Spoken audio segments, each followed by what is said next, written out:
Merci, Père. Merci. Merci, Claude. Laissons-nous bercer ce soir. Laissons-nous aimer le cœur ce soir. Merci, Papa. Révèle-nous ta paternité. Révèle-nous c'est quoi un Père parfait, aimant. J'étais orphelin, seul abandonné, perdu sans chemin. Et ton amour m'a trouvé, serré sur ton cœur, blotti contre toi. Ma vie enlacée dans la chaleur de tes bras. Il guérit, restaure, en vivant les morts. Mon plus grand trésor, c'est l'amour de notre Père. Au feu qui dévore, baptise-moi encore, esprit en mes corps, dans l'amour de notre Père. Assis debout à genoux, mettons-nous dans une position confortable. Regardez pas à moi, j'ai besoin autant de Dieu que vous. J'étais orphelin, oh Dieu, tu m'as adopté, saisi par ta main. Tu m'as donné un foyer, de nouveaux vêtements, une bague au doigt. Tu transformes les mendiants en enfants du roi des rois. Il guérit, restaure, rend vivant les morts. Mon plus grand trésor, c'est l'amour de notre Père. Au feu qui dévore, baptise-moi encore, esprit en mes corps, dans l'amour de notre Père. Il guérit, restaure, en vivant les morts. Mon plus grand trésor, c'est l'amour de notre Père. Au feu qui dévore, baptise-moi encore, esprit en mes corps, dans l'amour de notre Père. Ouragan de tendresse, océan de sagesse, joie jusqu'à l'ivresse, c'est l'amour de notre Père. Confiance et passion, douceur et furie, c'est l'amour de notre Père. Volcan de compassion, tempête d'affection, confiance, passion, c'est l'amour de notre Père. Le Fils venu sur terre, sa mort les bras ouverts, splendeur, mystère, c'est l'amour de notre Père. C'est l'amour de notre Père. Il guérit, Seigneur, je me laisse guérir. Il guérit, restaure, en vivant les morts. Mon plus grand trésor, c'est l'amour de notre Père. Au feu qui dévore, baptise-moi encore, esprit en mes corps, dans l'amour de notre Père. Il guérit, restaure, en vivant les morts. Mon plus grand trésor, c'est l'amour de notre Père.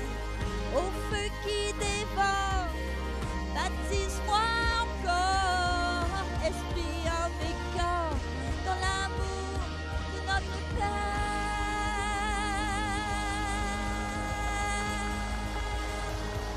Oh, merci, Papa, merci, Papa. Il n'y a pas de plus grand amour que toi, Seigneur. Oh, nul n'est comme toi, nul n'a su m'aimer autant que toi, comme dit le chant. Merci pour ta bonté qui ne faillit jamais. Merci pour ta fidélité, Seigneur. Merci pour tout ce que tu es, tout ce que tu fais dans nos vies. Tu es digne de confiance. Merci, Dieu fidèle qui ne change pas. Oui, tu es digne de confiance. Merci de ce que tu fais sur toute la terre aussi.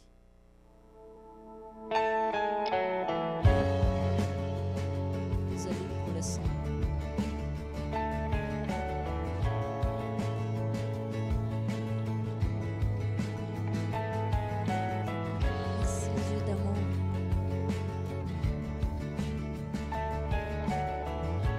Christ est tout pour moi. Christ est tout pour moi. Il est ma récompense. Car il n'y a rien dans ce monde qui puisse me satisfaire. Il n'y a rien dans ce monde qui puisse me satisfaire.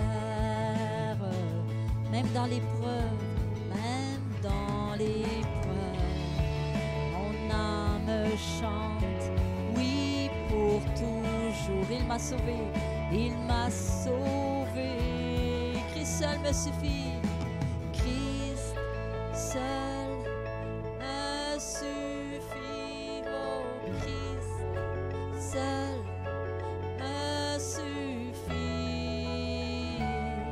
Tout ce dont j'ai besoin est en toi. Tout ce dont j'ai besoin. Christ est mon Seigneur. Christ est mon Seigneur. La joie de mon salut. Joie de mon salut. Cet espoir est sans fin. Et cet espoir est sans fin. Le ciel est ma demeure. Le ciel est ma demeure. Même dans l'orage, même dans l'orage, mon âme chante. Jésus est là, Jésus est là. À Dieu soit la gloire, Dieu soit la gloire. Oh, Christ, seul me suffit. Oh, Christ, seul me suffit. Tout ce dont j'ai besoin est en toi. Tout ce dont j'ai besoin. Merci, merci Jésus. Ton sacrifice est parfait. Ton sacrifice est complet. En mon cœur, j'ai choisi de suivre Jésus. Oui, pour toujours. Oui, pour toujours. En mon cœur, j'ai choisi de suivre Jésus. Oui, pour toujours. Oui, pour toujours. Devant le monde derrière moi. Oui, pour toujours. Oui, pour toujours. La croix devant moi. Le monde derrière moi. Oui, pour toujours. Oui, pour toujours. La croix devant moi. Le monde derrière moi. Oui, pour toujours. Oui, pour toujours. La croix devant moi. Le monde derrière moi. Oui, pour toujours. Oui, pour toujours. Christ, seul, oh, me suffit. Oh, Christ, seul, toi seul me suffit. Tout ce dont j'ai besoin est en toi. Tout ce dont j'ai besoin. En mon cœur, j'ai choisi. Mon cœur, j'ai choisi de suivre Jésus. Oui, pour toujours. Oui, pour toujours. En mon cœur, j'ai choisi de suivre Jésus. Oui, pour toujours. Oui, pour toujours. En mon cœur, j'ai choisi de suivre Jésus. Oui, pour toujours.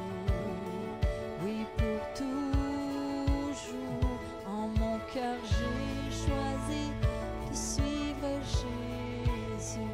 Oui, pour toujours. Oui, pour toujours. Dieu d'amour, merci. Voici mon cœur, Seigneur. Merci, Seigneur. À vous, Monsieur Alexandre. Avez-vous passé une belle journée? Yes! Moi aussi, j'ai passé une belle journée. Aujourd'hui, on va parler d'un sujet qui est vraiment sérieux. En tout cas, moi, je prends ça vraiment au sérieux. C'est la base de tout croyant. Et puis, dans le fond, on sait que le mois de novembre, comment que Dieu m'a mis ce message-là à cœur? Le mois de novembre, le 11 novembre, qu'est-ce qu'il y a le 11 novembre? Le jour du souvenir. Puis, on sait tous c'est quoi le jour du souvenir. On se souvient de nos vétérans qui sont allés se battre à la guerre. Et puis, moi, j'étais curieux. Je voulais pas juste... J'avais le goût d'aller chercher, voir c'était quoi. Puis, je vais vous lire un peu. J'ai sorti une documentation que j'ai pognée sur le site du gouvernement du Canada. Et puis, je vais vous lire ça. C'est un petit article. Puis, ce soir, il va y avoir un petit peu de lecture. Je m'excuse, là. Puis, peut-être des larmes. Mais c'est des larmes de joie. Ça dit dans l'article, le 11 novembre de chaque année, les Canadiens de partout au pays se recueillent en silence pendant quelques instants pour se souvenir des hommes et des femmes qui ont servi et qui continuent de servir notre pays en temps de guerre, de conflit et de paix. Puis c'est pas pour faire une publicité que je fais ça, là. C'est vraiment parce que Dieu a mis mon message à cœur à travers ça. Puis, c'est ça, je vais continuer. Ça dit, nous rendons hommage à ceux et celles qui ont combattu au nom du Canada pendant la Première Guerre mondiale, la Seconde Guerre mondiale, la guerre de Corée, ainsi qu'à tous ceux et celles qui ont servi depuis. Plus de 1 500 000 Canadiens ont ainsi servi le pays et plus de 100 000 d'entre eux sont morts. Ils ont donné leur vie et sacrifié leur avenir pour que nous puissions vivre en paix. Est-ce que ça vous fait penser à quelque chose? Nous devons nous souvenir. Si nous renions la mémoire, le sacrifice de 100 000 vies canadiennes perd tout son sens. Ils sont morts pour nous, pour leur foyer, ils sont morts pour leur foyer, pour leur famille et leurs amis, pour un ensemble de traditions qu'ils chérissaient et pour un avenir en lequel ils croyaient. Ils sont morts pour le Canada. Le sens de leur sacrifice dépend de notre conscience nationale collective. Notre avenir leur sert de monument. En tant que Canadiens, nous tenons trop souvent pour acquis nos valeurs et nos institutions, notre liberté de participer à divers événements culturels et politiques et notre droit pour choisir notre propre gouvernement. Les Canadiens qui sont allés à la guerre dans les régions éloignées avaient la conviction que les valeurs et les croyances partagées par les Canadiens étaient menacées. Ils croyaient fermement que, ça c'est important, sans liberté, il ne peut y avoir de paix durable. Et sans paix durable, point de liberté. Imaginez, c'est sur le site du gouvernement.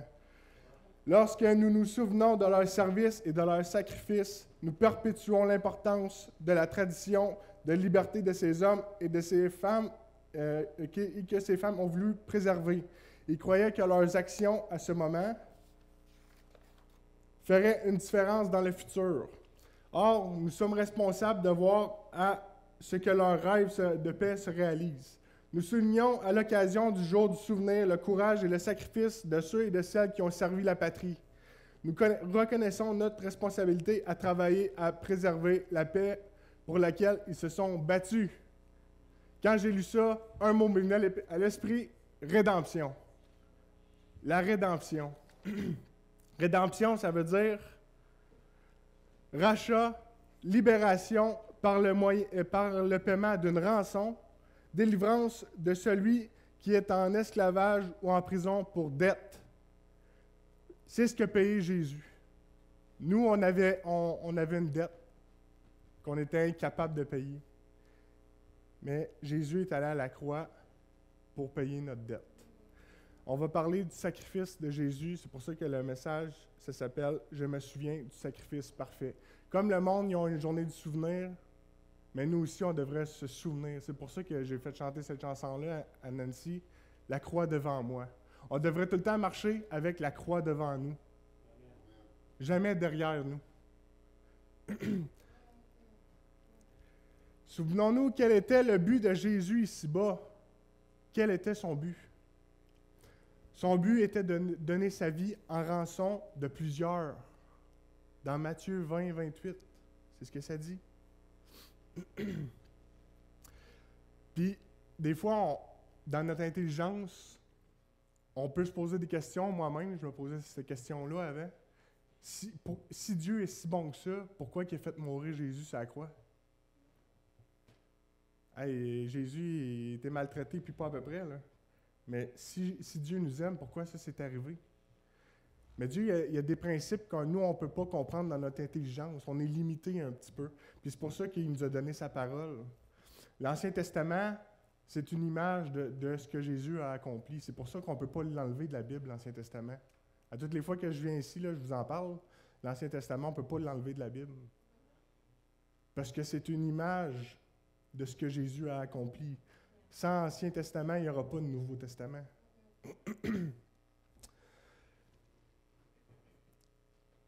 C'est ça, avant de considérer tout ce que Dieu a fait, là, on doit reconnaître ses voies, que ses voies ne sont pas nos voies, que ses pensées ne sont pas nos pensées, parce que ses pensées sont plus élevées que les nôtres. Nous, on est limités dans notre petitesse, comme je pourrais dire, mais Dieu, il est parfait, il connaît toutes choses. Ses voies sont justes. Dieu, il est fidèle. Puis il n'y a pas d'injustice en lui. Il est juste et droit. Fait que le plan qu'il a conçu depuis le début de l'humanité, il était parfait. Puis on n'aurait pas pu trouver mieux. Puis pour comprendre ce principe-là de sacrifice, il faut aller dans l'Ancien Testament. L'Ancien Testament, des fois, il fait peur parce que c'est une bonne brique, là. Puis souvent, on entend des guerres, là, mais il y a des raisons à tout ça. Souvent, les gens ne veulent pas le lire parce que c'est violent, tout ça, là. Mais il y a des raisons pourquoi, puis il faut le lire pourquoi. Il faut remonter au péché qu'Adam et Ève ont fait.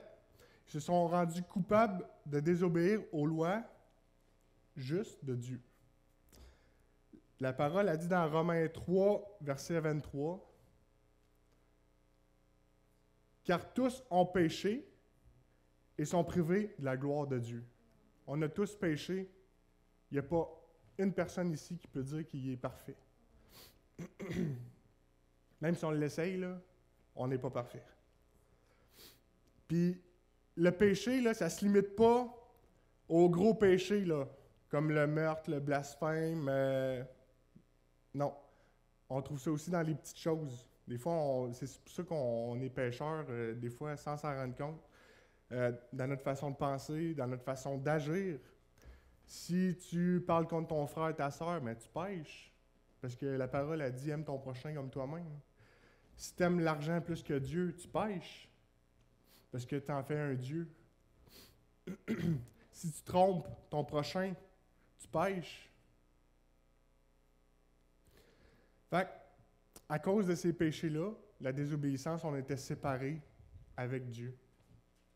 Fait la vie, on ne l'avait plus, puis notre destinée, c'était l'enfer. Il faut se rappeler que Dieu il est saint. Puis il ne peut pas laisser le péché impuni. Il peut pas, ça c'était dans la loi, il ne pouvait pas, tout le monde devait payer. Puis c'était la mort. Porter nos propres péchés revient à subir le jugement de Dieu, qui est la mort, les flammes de l'enfer, c'était ça. Mais, on va rentrer dans l'Ancien Testament, là, il y a eu un principe de l'expiation des péchés que Dieu a mis temporairement. Est-ce que c'est compliqué, vous me suivez? C'est correct? On trouve ça dans la loi de Moïse. L'expiation du péché par le sang. On est béni, là, parce qu'aujourd'hui, on n'est plus obligé de traîner nos petites chèvres pour aller à l'église, puis imaginez, là, rentrer la chèvre dans le char. Ah ouais, on s'en va à l'église. Elle ne veut pas rentrer, elle ne veut pas sortir, puis elle ne veut pas rentrer à l'église. Mais il y a un line-up dehors qui attend pour rentrer à la chèvre. Imaginez, on est béni aujourd'hui parce qu'on n'a pas à faire ça. Mais eux, dans le temps, il y avait besoin de sacrifier des animaux pour couvrir les péchés. Une fois par an, le prêtre, le sacrificateur, devait présenter une offrande de sang pour le péché du peuple. Parce que, d'après la loi de Moïse, tout est purifié avec du sang. Parce que dans le sang, il y a la vie. Mais, c'est ça, c'était limité. Tu sais, ça devait être refait et refait et refait et refait. Imaginez la tonne d'animaux qui sont morts. Puis c'était juste en préfiguration du sacrifice que Jésus a fait. Ça, on voit ça dans Hébreux 7, 27. Mais Dieu s'est pourvu d'une offrande. C'est qui cette offrande-là? C'est Jésus. Jésus s'est dit, moi, je vais y aller. Parce que nous, on ne pouvait pas se présenter. On était impurs. Nos vêtements étaient sales par le péché. Jésus a dû mourir pour nos péchés. Puis j'aimerais ça vous lire un article que j'ai trouvé sur Internet, mais c'est un docteur qui l'a écrit, parce que lui, il s'est intéressé à la mort de Jésus, à la souffrance qu'il a eue. Puis ce docteur-là s'appelle le docteur Truman Davis. Ça, vous pouvez trouver cet article-là sur Internet. Lui, il a fait un rapport médical sur tout ce que Jésus a vécu à la croix, du jardin à la croix.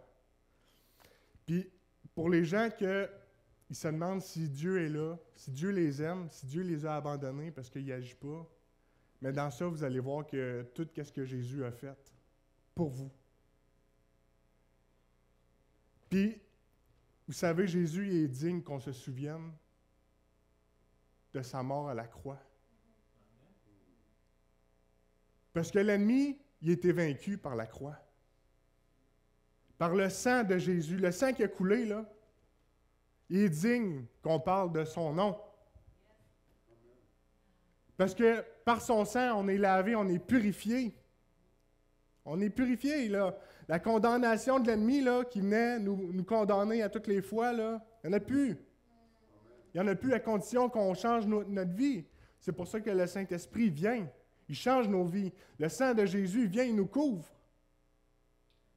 Il nous couvre. On a accès au Père par le sang. Sans ce sang-là, on est séparé de Dieu. On est condamné. Mais Jésus a payé le prix. Puis c'est un sujet que moi, il vient me toucher énormément parce que je vois ma vie que j'étais avant, puis comment quelqu'un peut m'aimer autant que ça?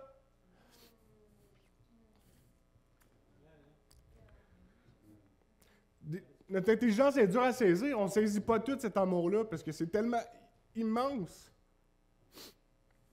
Excusez, là, c'est fou.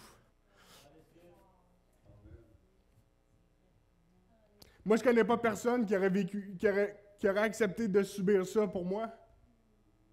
Personne.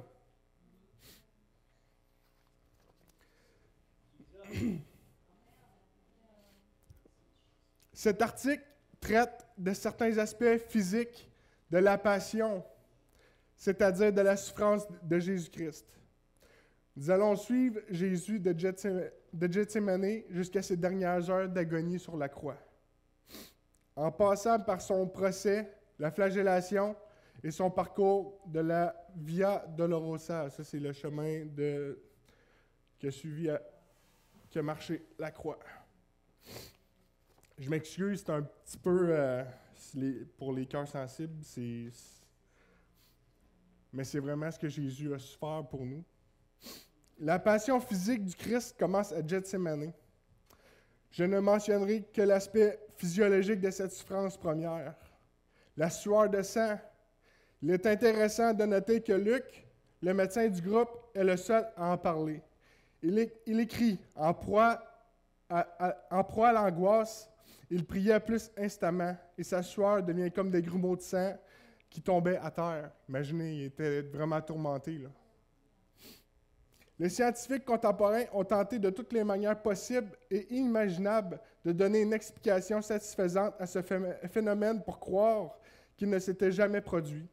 On s'épargnerait pourtant beaucoup d'efforts en consultant la documentation médicale. Bien que rare, le phénomène d'hématidrosie ou sueur de sang, il est bien décrit. Sous le coup d'une forte angoisse, les capillaires minuscules de glandes sudoripares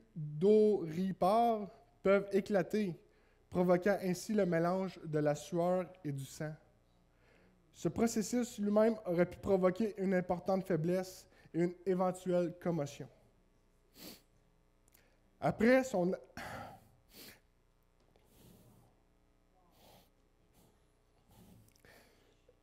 arrestation, vers le milieu de la nuit, Jésus comparaît devant le Sanhédrin et Caïphe. Le souverain sacrificateur, c'est là que le premier traumatisme physique lui a infligé. Un soldat le gifle parce qu'il est resté silencieux quand Caïphe l'a interrogé.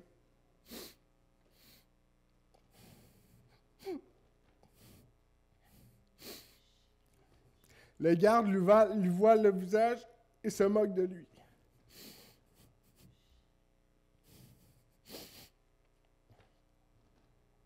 Il lui demande de les identifier tandis qu'il passe devant lui. Il crache dessus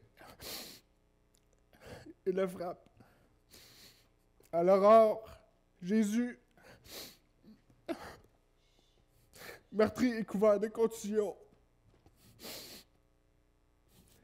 déshydraté et épuisé par une nuit sans sommeil, est conduit de l'autre côté de Jérusalem, au prétoire de la forteresse d'Antonia, siège du procurateur de Judée, Ponce Pilate.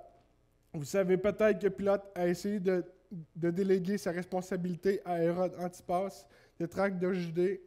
Jésus n'a apparemment souffert d'aucun mauvais traitement entre les mains d'Hérode et a été renvoyé à Pilate. C'est alors qu'en réponse aux cris de la foule, Pilate ordonne que Barabbas soit relâché et condamne Jésus à la flagellation puis à la crucifixion. La flagellation se prépare. On dépouille le prisonnier et ses vêtements et on lui lie les mains au-dessus de la tête. Il est peu probable que les Romains aient essayé de suivre la loi juive relative à la flagellation.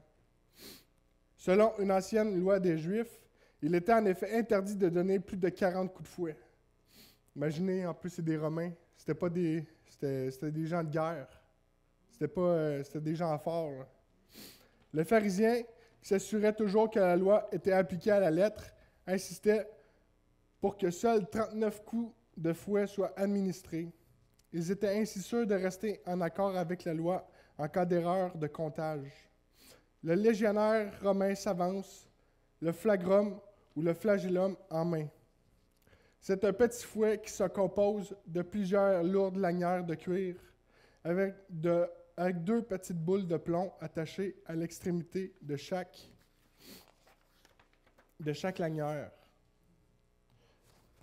Ce lourd fouet s'abat sans relâche, avec violence, sur les épaules de Jésus, son dos et ses jambes. Au début, les lourdes lanières ne font que lui déchirer la peau. Puis, au fur et à mesure que les coups continuent, il déchire plus profondément les tissus. Le sang se met alors à suinter des capillaires et des veines, et finalement, le sang des artères se met à jaillir des muscles. Les petites boules de plomb causent de larges et profonds hématomes qui éclatent sous les coups répétés. Pour finir, la peau du dos se met à pendre en longs lambeaux et devient une masse méconnaissable de tissus déchirés et sanglants. Quand le centurion juge que le prisonnier est presque mort, il fait cesser les coups de fouet. Jésus, à moitié évanoui, est alors détaché et on le laisse s'écrouler sur les dalles de pierre ruisselantes de son propre sang. Les soldats romains trouvent que ce juif de province qui s'est dit roi est un bon sujet de plaisanterie. Ils jettent un manteau de pourpre sur ses épaules et mettent un roseau dans sa main en guise de sceptre. Il leur manque une couronne pour compléter le déguisement. Et il tresse quelques tiges flexibles recouvertes de longues épines, utilisées habituellement pour faire du feu, en forme de couronne, avant de lui enfoncer sur la tête. Le sang se met à nouveau à couler en abondance. La tête est en effet l'une des régions les régions du corps la plus riche en vaisseaux sanguins. Après s'être moqué de lui et lui avoir donné plusieurs gifles, les soldats prennent le roseau de sa main et le frappent sur la tête pour enfoncer profondément les épines. Enfin lassés de leur jeu sadique, ils lui arrachent le manteau du dos. Celui-ci était déjà collé au caillot de sang et de sérum des plaies, et les soldats provoquent en l'arrachant une atroce douleur, semblable à celle que l'on éprouve lorsqu'on enlève un pansement sans précaution.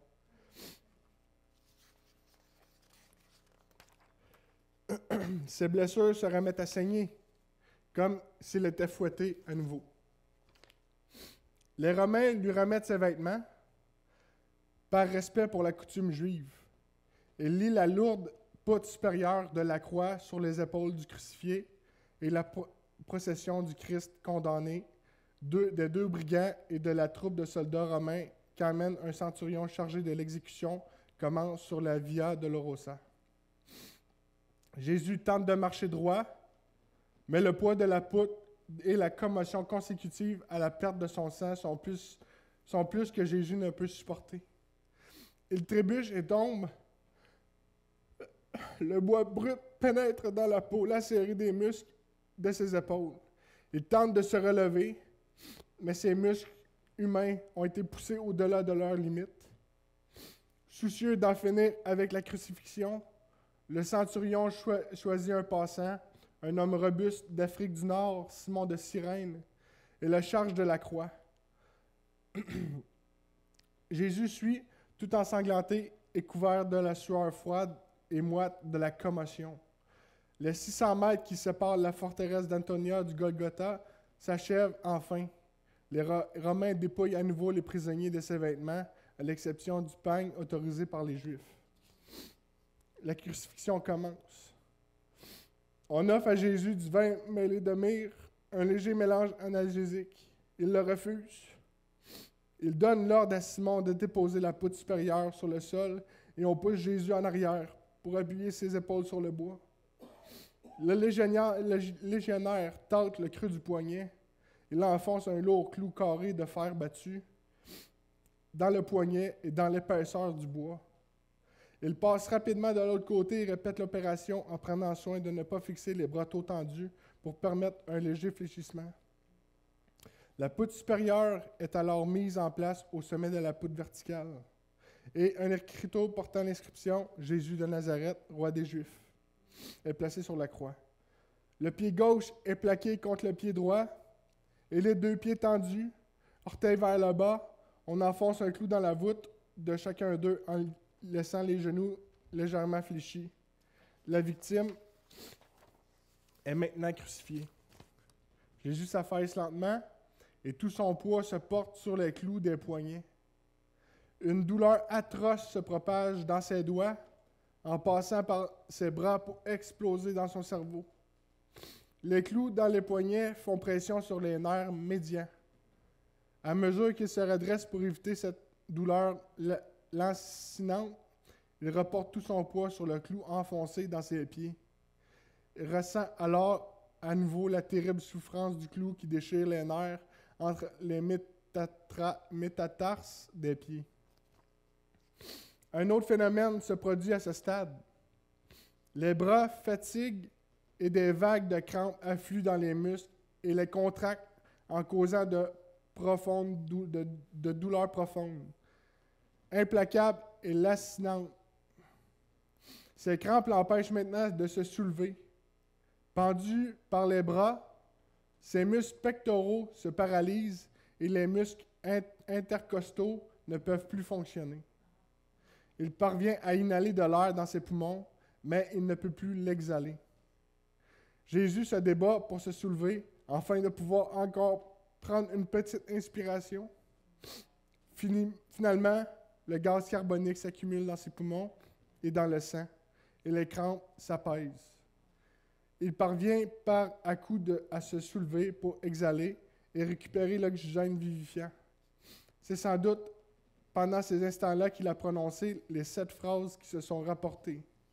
La première, en regardant les soldats romains qui tiraient au sort sa tunique, sans couture, « Père, pardonne-leur, car ils ne savent pas ce qu'ils font. » La deuxième, aux malfaiteurs pénitents, « En vérité, je te le dis, aujourd'hui,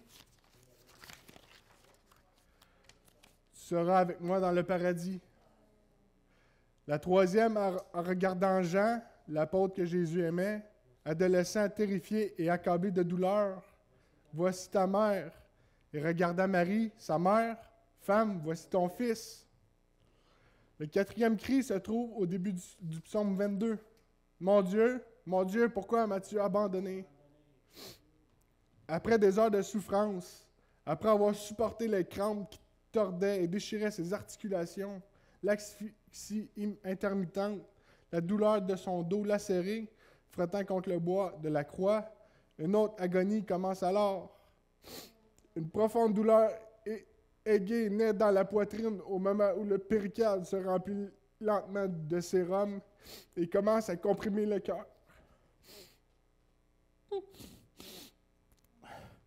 Rappelons à nouveau le psaume 22, verset 5. « Je suis comme de l'eau qui s'écoule, et tous mes os se disloquent. Mon cœur est comme de l'acier. Il se fend au milieu de mes entrailles. C'est maintenant presque terminé. La perte de fluide de tissu atteint un niveau critique. Le cœur comprimé lutte pour pomper un sang lourd, épais, immobile dans les tissus. Les poumons torturés font un effort désespéré pour fonctionner par petites bouffées d'air. Les tissus pratiquement déshydratés envoient leur flot de stimuli au cerveau. Jésus pousse dans un souffle son 5e cri, « J'ai soif ». Rappelons-nous un autre verset du psaume 22. « Ma force se dessèche comme de l'argile, et ma langue s'attache à mon palais. Tu me réduis à la poussière de la mort. » Oh, on hisse à ses lèvres une éponge imbibée de Posca, un vin amer et bon marché, boisson de base du légionnaire romain. Il ne prend apparemment aucune goutte de sa liquide.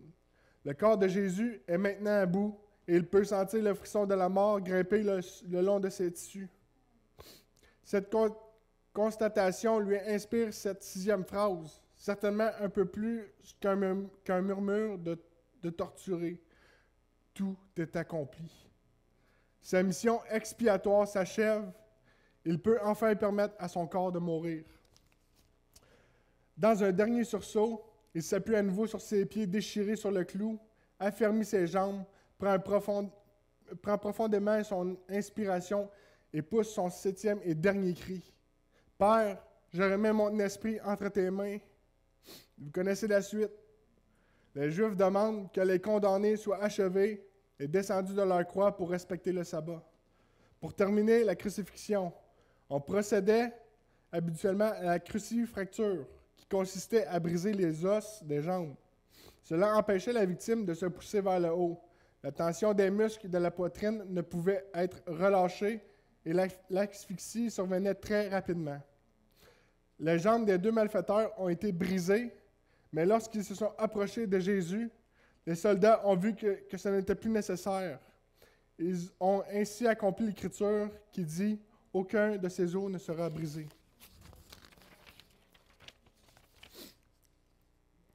Pour s'assurer de la mort de Jésus, le légionnaire a enfoncé sa lance dans le 5e espace entre les côtes, au-dessus du péricarde et dans le cœur. Le verset 34 du chapitre 19 de l'Évangile de Jean dit « Et aussitôt il sortit de l'eau et du sang. » Il y a donc eu un écoulement de fluide aqueux provenant de la poche entourant le cœur et un écoulement de sang provenant de l'intérieur du cœur. Nous avons par conséquent une preuve concluante que notre Seigneur n'est pas mort d'asphyxie, comme le font d'ordinaire les crucifiés, mais d'une défaillance cardiaque due à la commotion et au blocage du cœur provoqué par l'écoulement de fluide dans le péricarde. C'est ce que Jésus a su faire pour nous. Imaginez, il est mort, le cœur brisé par le péché. Quand Dieu voit le monde, il a le cœur brisé par le péché. Non, pas juste le monde. Je pense qu'il est digne. Il est digne qu'on se souvienne de son sacrifice. Puis, vous savez, Satan, il aime tellement pas ça, parce que ça a été sa défaite. Ça a été sa défaite. Puis c'est pour ça que c'est important quand on prend le repas du Seigneur, d'être vraiment reconnaissant envers Dieu. C'est important le repas du Seigneur. Quand les disciples le prenaient, là, il y avait ça dans leur tête. Il n'y avait pas la mentalité que nous, on avait. À tous les jours, ils le prenaient, ils communiaient, ils rompaient le pain, parce qu'ils savaient la puissance que ça avait.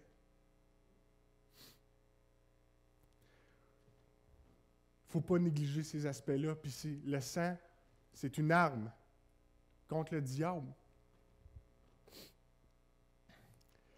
Le sang de Christ, c'est le fondement de la nouvelle alliance.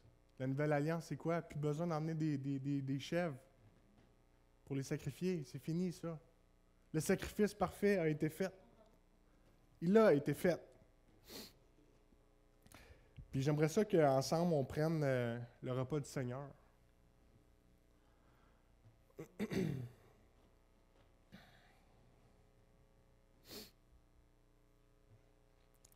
Je sais pas si on peut mettre juste une petite musique de fond, là, s'il vous plaît.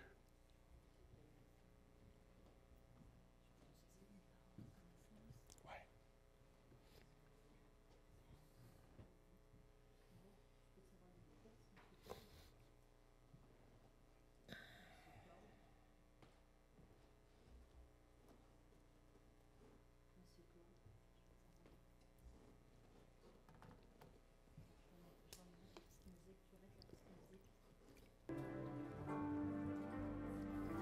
Ça va. Merci, Mika. Merci. Merci.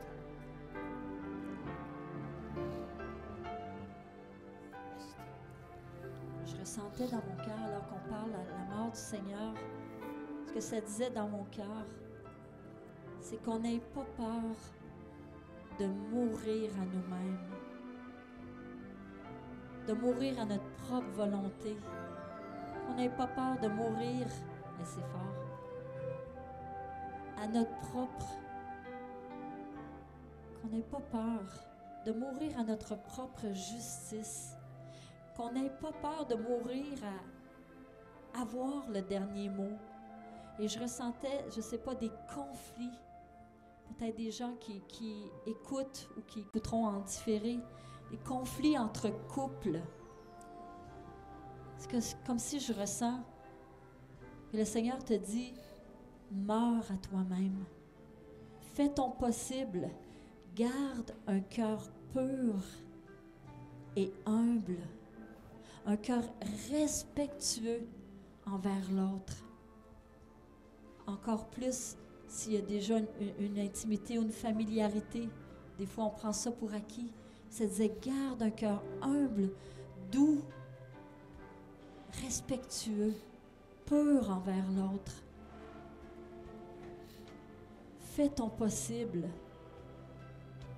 Cherche mon royaume. Ça disait dans mon cœur, Dieu, il disait, moi je vais m'occuper de tes affaires. Occupe-toi de mes affaires célestes. Moi je vais m'occuper de tes choses terrestres. Fais ton possible. Et moi je vais faire l'impossible. N'aie pas peur de la mort à toi-même. J'ai des projets de paix pour toi. Mais laisse-moi être en avant au lieu de toi être en avant. Ce que tu ne peux pas régler ou c'est trop grand ou c'est la montagne, laisse ça sur la tablette. Et pas peur du silence. Et il y avait ce verset cette semaine qui disait, il vaut mieux peu, mais avec l'amour de Dieu, qu'une maison remplie de querelles et de jalousie. Dieu nous appelle à la paix, à l'amour, à la douceur de cœur, à l'humilité. Alors n'ayons pas peur de la mort à soi. Amen. Merci beaucoup, Nancy. Puis, c'est important, Nathanaël, quand il est venu la dernière fois, il parlait d'être reconnaissant, la reconnaissance.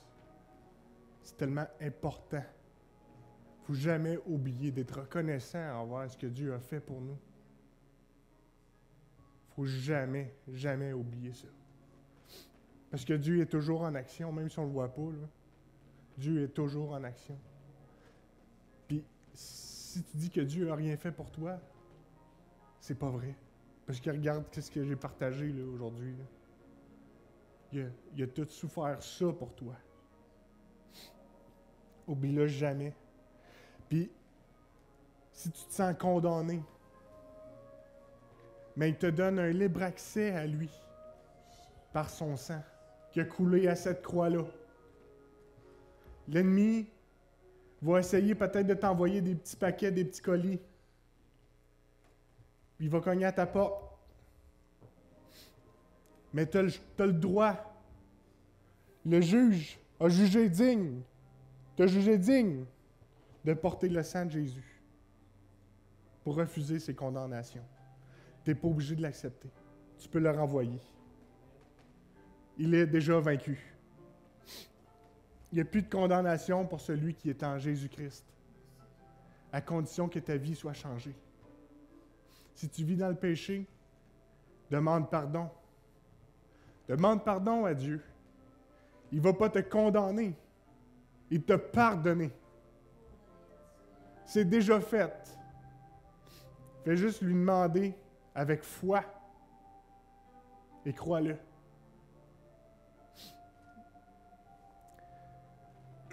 C'est le salut. Merci Seigneur pour ton si grand salut. Merci Seigneur parce que tu nous as rachetés, Seigneur, par ton sang du châtiment éternel. En t'offrant toi-même à la croix, Seigneur. Merci Seigneur parce que nous sommes libres en toi, Seigneur Jésus. Nous sommes libres en toi, Seigneur Jésus. Merci Seigneur parce que tu nous délivres des œuvres mortes de la chair. Merci Seigneur Jésus parce que tu nous emmènes dans une vie nouvelle en ton sang. En ton sang. Seigneur, tu as dit que quand on prend le repas, faites ceci en mémoire de moi. Seigneur, on est ici, Seigneur, devant toi ce soir, puis on prend le repas, Seigneur. On se remémore ce que tu as fait pour nous, Seigneur Jésus. Merci Jésus pour ton sang qui a coulé à cette croix-là. On n'aurait pas pu faire ce que tu as fait, Seigneur Jésus. Mais toi, tu l'as fait. Merci pour ton corps qui a été meurtri, Seigneur Jésus. Merci, Seigneur. Merci pour ce si grand salut. À la maison, je vous invite à prendre le repas avec nous si vous voulez. Sentez-vous libre. Puis si tu ne connais pas Jésus, mais c'est simple de venir à lui. C'est pas compliqué. Fais juste te confesser à lui. Fais juste lui demander pardon pour tes fautes. Puis, demande-lui de te pardonner. C'est déjà fait. De te laver par son sang, c'est déjà fait. Tu vas avoir accès à lui. Il va te montrer qui est là. Puis demande à Dieu qu'il te remplisse du Saint-Esprit. À l'instant même, ta vie va changer.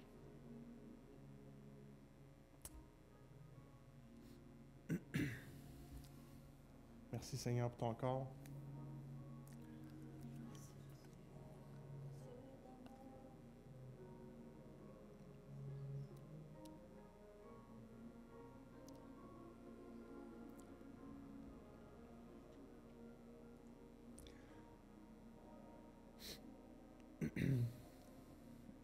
Ça dit, la parole a dit que il a été meurtri pour nous guérir. La Bible a dit que par ses meurtrissures, nous sommes guéris. Tous ceux qui ont des douleurs dans leur corps, mais c'est déjà fait. C'est déjà fait. Il faut juste que tu le crois. Rentre dans cette foi-là. Si tu manques de foi pour ta guérison, ton miracle, demande à Dieu qu'il te la remplisse de foi. Crois-le, c'est déjà fait. Commence à dire des paroles de vie sur ta vie. Confesse ta guérison. Tu vas voir ton miracle. Tu vas voir ton miracle. Persévère dans ça. C'est déjà accompli. Souviens-toi toujours de ce qu'il a fait. Sois reconnaissant. C'est la clé, la reconnaissance. On aime ça quand nos enfants nous disent merci. Mes parents, ils aimaient ça quand ils me donnaient quelque chose à la maison. Ils aimaient ça quand on leur disait merci. Mais Dieu, c'est pareil. Il veut qu'on soit reconnaissant. C'est pas juste... Dieu ne fait pas juste donner, donner, donner. Non. Il veut qu'on l'honore pour ce qu'il fait pour nous. Si tu ne te souviens pas de ce qu'il a fait, ou si tu ne vois pas ce qu'il fait dans ta vie, mais va dans ton passé et regarde ce que Dieu a fait. C'est déjà accompli. Puis merci Seigneur pour ton sang qui nous lave, qui nous purifie, Seigneur Jésus, de tout péché. Ton sang qui est versé à la croix, Seigneur Jésus. Merci Seigneur parce qu'on chasse toute la condamnation, Seigneur Jésus. Puis, Seigneur, on te demande pardon, Seigneur, pour les fautes qu'on fait, Seigneur Jésus, inconsciemment ou consciemment. Merci de nous changer par ton Saint-Esprit, de nous remplir à tous les jours. Apprends-nous, Seigneur, à marcher la croix devant nous. Comme ton peuple, Seigneur, tu marchais en avant d'eux, tu ne marchais pas en arrière d'eux. Dirige-nous, Seigneur. T'es digne. T'es digne, Jésus. Tu es le grand je suis. Prenez et buvez.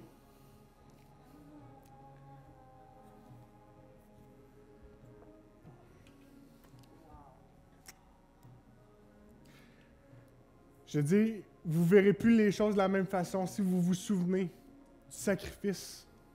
Votre vie va être transformée. Vous n'allez plus vivre les choses de la même façon. Moi, c'est comme ça que je le vis. Puis, quand il y a une situation qui va arriver dans votre vie, que vous êtes tenté ou peu importe, mais souvenez-vous de ce que Dieu a payé pour vous. Le diable n'a pas le choix de s'en aller. La confession, c'est important. Le diable tremble devant vous parce que le Saint-Esprit habite en vous. Je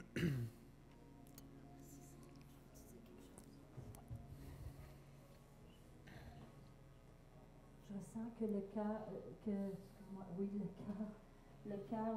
le cœur de Jésus, que l'Esprit de Dieu, il veut apaiser ton cœur. Tu es dans l'angoisse, tu es dans le stress, tu regardes à gauche et à droite avec des yeux inquiets. Il y a de l'inquiétude dans ton cœur. Le cœur du Père, Dieu est un papa parfait, plein d'amour, avec un cœur de mère, un cœur de maman parfait pour toi. Et il désire apaiser ton cœur. Tu n'es plus seul. Il y a un Père qui t'aime, qui veut te prendre la main et te conduire. Il y a des angoisses et Dieu veut enlever ça. Remets-lui. Reçois son amour. Prends conscience de l'amour qu'il a pour toi.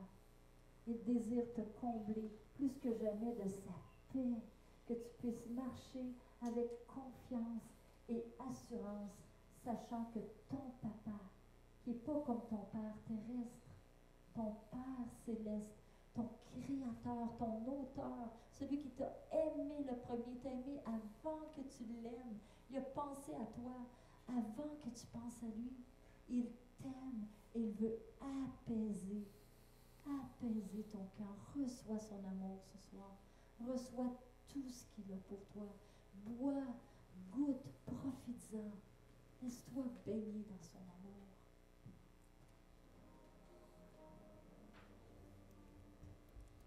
Amen. J'espère que vous avez été bénis ce soir. Oui. Wow. Hey, c'est bon. Une bonne main d'applaudissement à Jésus.